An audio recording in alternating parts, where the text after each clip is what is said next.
Hello everyone, welcome to ঝটপট রান্নাঘর। আজকে আমি রান্না করব পাঙ্গাস মাছ ভুনা। তো এই জন্য আমি একটা ফ্রাই প্যান বসিয়ে দিলাম চুলার উপরে। এরপর আমি দিয়ে দিচ্ছি পরিমাণ মতো সয়াবিন তেল। যেহেতু পাঙ্গাস মাছ রান্না করব, সো পাঙ্গাস মাছে কিন্তু এক্সট্রা একটা গন্ধ থাকে, এই জন্য অনেকেই কিন্তু পাঙ্গাস মাছ খেতে চান না। কিন্তু আপনারা কি জানেন, এই পাঙ্গাস মাছ ভালো করে যদি রান্না করা যায় তাহলে কিন্তু যারা অপছন্দ করে তারাও চেটেপুটে খাবে।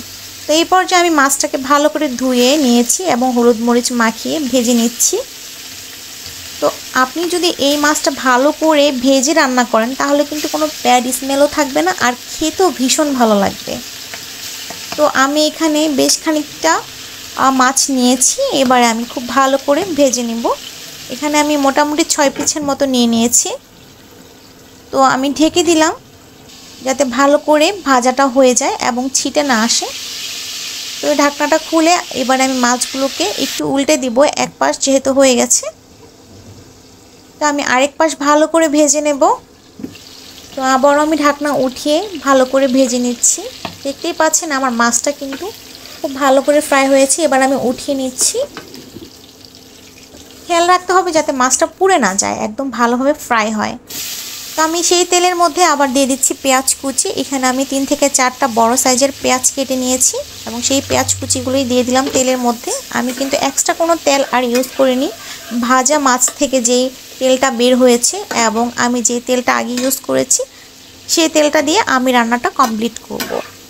তাহলে কিন্তু রান্নাটা খেতে ভীষণ ভালো লাগবে। তো দেখতেই পাচ্ছেন এখানে কিন্তু পেঁয়াজগুলো ভালোভাবে ভাজা ভাজা হয়ে গেছে। তো এই পর্যায়ে আমি দিয়ে দিলাম 1 চামচ হলুদের গুঁড়া, 1 চামচ মরিচের গুঁড়া। এরপর আমি দিয়ে দিলাম আধা চামচ ধনিয়া গুঁড়া, আধা চামচ কাঁচা জিরার গুঁড়া।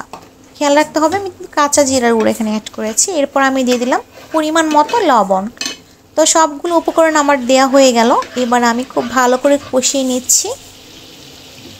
তো আমার কষানো খুব ভালো করে হয়ে গেছে। এবার আমি দিয়ে দিলাম 2 টুকরা দারচিনি। আপনারা চাইলে এই দারচিনিটা নাও দিতে পারেন। এরপর আমি দিয়ে দিচ্ছি এলাচ, লবঙ্গ, মোটামুটি একটা গরম মশলা দিয়ে দিলাম আর কি।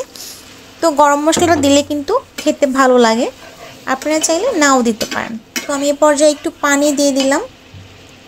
পানিটা দেওয়ার রিজন হচ্ছে যাতে মশলাটা খুব ভালো করে কষানো হয় এবং কোনো গন্ধ না থাকে। এই পর্যায়ে আমি দিয়ে দিলাম তেজপাতা। তো অনেকে আসলে ধনিয়া পাতাটা দিয়ে রান্না করেন, বাট আমার কাছে যেহেতু ধনিয়া পাতা অ্যাভেলেবেল ছিল না তাই আমি এইভাবে ট্রাই করলাম রেসিপিটা। এটা কিন্তু খেতে ভীষণ ভালো লাগে। তো এই পর্যায়ে আমি দিয়ে দিলাম মাছগুলো, ভেজে রাখা পাঙ্গাস মাছগুলো। তো পাঙ্গাস মাছগুলোকে একটু ভালো করে মশলাগুলোর সাথে কষিয়ে নেব, তাহলে কিন্তু মশলাটা ঢুকে যাবে মাছের মধ্যে আর খেতেও কিন্তু দারুণ ভালো লাগবে। তো আমি একটু হালকাভাবে উল্টে পাল্টে দিচ্ছিলাম যাতে মাছটা ভেঙে না যায়, সেভাবে দিতে হবে। একটু আলতোভাবে দিয়ে দিচ্ছিলাম। তো এই পর্যায়ে আমি দিয়ে দিচ্ছি পানি। এখানে খুব বেশি পানি আমি দেইনি, যেহেতু এটা ভুনা টাইপের হবে, সো এই জন্য আমি এখানে পরিমাণ মতো পানি দিয়েছি যতটুকু দরকার।